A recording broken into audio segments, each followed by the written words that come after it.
Breaking today, Princess Leonor Royal wedding sets 2025 bridal trends across Europe. It was supposed to be just another royal wedding, grand, elegant, predictable. But what unfolded in Copenhagen this spring didn't just steal the spotlight, it completely rewrote Europe's idea of royal style. Because when Princess Leonor of Spain walked down that aisle, she didn't just marry a prince.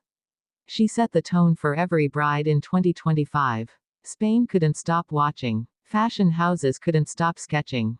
And across Europe, bridal designers tore up their old mood boards, whispering one thing: everything has changed. The morning of the wedding began with an almost cinematic calm. Mist rolled over Copenhagen's canals, the city's historic rooftops glistened in soft light, and all eyes turned toward Amalienborg Palace. Inside, behind closed doors, the Spanish and Danish royal families prepared for what many were calling the most anticipated royal event since the 2011 British wedding. But Leonor was about to deliver something no one expected: a royal transformation that blended heritage, modernity, and personal meaning.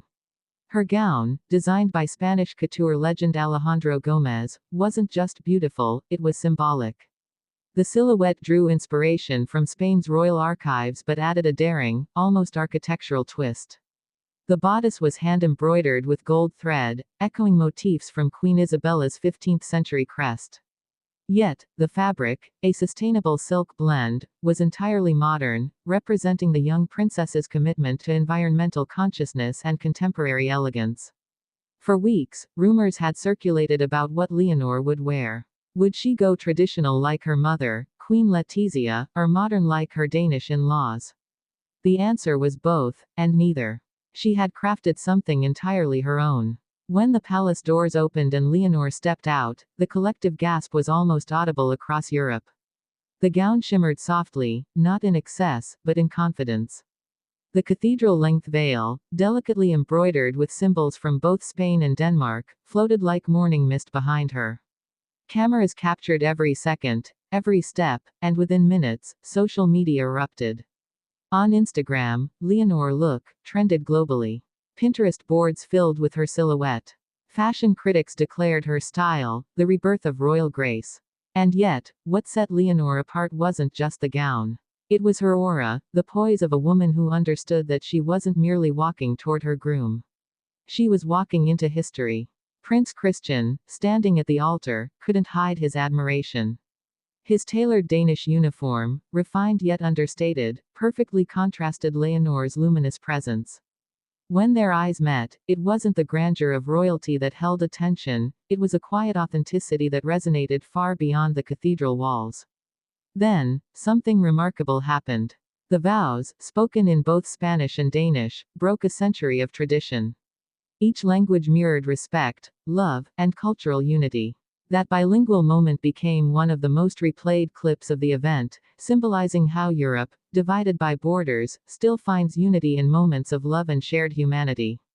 By the time the newlyweds stepped out into the courtyard, Copenhagen had transformed into a sea of red and white, Spain's passion meeting Denmark's purity. The carriage procession glided through cheering crowds, and every balcony along the route was decorated with flags and flowers. But beyond the fanfare, something subtle was shifting.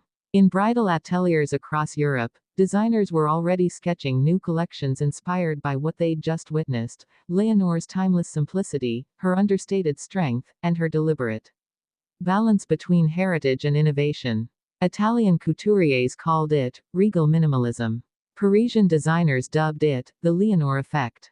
Spanish fashion magazines, flooded with images of her gown, declared it La Revolución Blanca, the White Revolution. Meanwhile, Queen Letizia's own ensemble became another point of fascination. She arrived in a sleek champagne silk gown paired with a hand-carved fan made in Seville, a symbol of Spanish tradition. Her look perfectly complemented her daughter's, elegant, mature, yet quietly radiant. The image of mother and daughter standing side by side, smiling through tears, quickly became one of the most shared photos in Europe. But the true emotional heartbeat of the day came from the Spanish crowd. Across Madrid, giant screens broadcasted the ceremony live. Families gathered in plazas, waving flags, clapping, and crying as if celebrating their own child.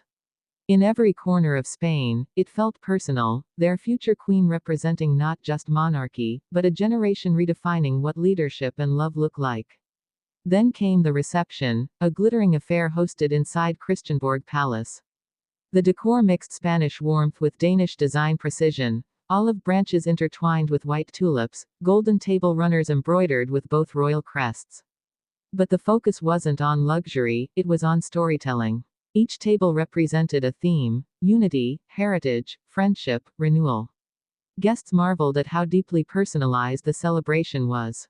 Even the menu told a story: Spanish seafood infused with Nordic herbs, a culinary symbol of two cultures joining in harmony. The toast from King Felipe left no one unmoved. He raised his glass and said softly, "Today, Spain celebrates not only love but legacy. Our daughter carries both our past and our promise." That line would echo through headlines for days. And then came the dance. As the orchestra began playing a soft fusion of Spanish guitar and Danish folk melody, Leonor and Christian took the floor. Their movements were slow, sincere, almost cinematic. Guests described it as a scene from a royal dream. But what caught everyone's attention wasn't the dance itself, it was how normal, how human, it felt. They laughed. They whispered. They tripped slightly on the hem of her gown, and she giggled. That unscripted authenticity captured the essence of this generation's monarchy, real people living extraordinary lives. Within 24 hours, Leonor's wedding dress became the most searched term in Europe. Fashion houses from Milan to London began referencing her style in their press releases. Even bridal brands in New York and Tokyo launched Royal 2025 lines inspired by her silhouette. The global impact was undeniable. Influencers called it the end of the glitter era, a shift toward conscious luxury and refined storytelling in bridal design. But beyond the trends, the emotional undertone of Leonor's wedding resonated deeper. It symbolized a changing monarchy, one that listens, adapts, and represents a new kind of power. Not one of dominance or distance, but of empathy, modernity, and shared values. Spain, once cautious about the relevance of its monarchy, found new pride. Danish citizens, too, embraced the couple as symbols of unity in an often fragmented Europe. Even international commentators, once skeptical of royal extravagance, praised the wedding as an emblem of elegance and meaning. And perhaps the most powerful image of all came at the end of the night. As fireworks illuminated the Copenhagen sky, Leonor stepped onto the palace balcony in a simple ivory wrap, her hair undone, hand in hand with her husband. She waved softly to the cheering crowd, no crown, no script, just a young woman embracing the moment. That image went viral across platforms, captioned simply, "The People's Princess of Spain." In the following weeks, European magazines named her the modern bride of the year. Vogue called her gown a manifesto in silk. Spain's royal social media channels broke engagement records. And in bridal studios across the continent, future brides whispered the same name when describing their dream dress, Leonor. Because this wedding was more than fashion. It was transformation, personal, cultural, and royal. Princess Leonor didn't just walk down the aisle, she walked into an era defined by authenticity, innovation, and heart. The moment she said, "I do," Europe's royal identity shifted. The old gave way to the new, tradition meeting tomorrow. And as Spain celebrates and designers across the continent chase her vision, one truth remains undeniable. In 2025, Princess Leonor didn't just set bridal trends. She set the standard for what modern royalty looks like: timeless, fearless, and undeniably human. Spain celebrates. Europe follows. And the world watches in awe.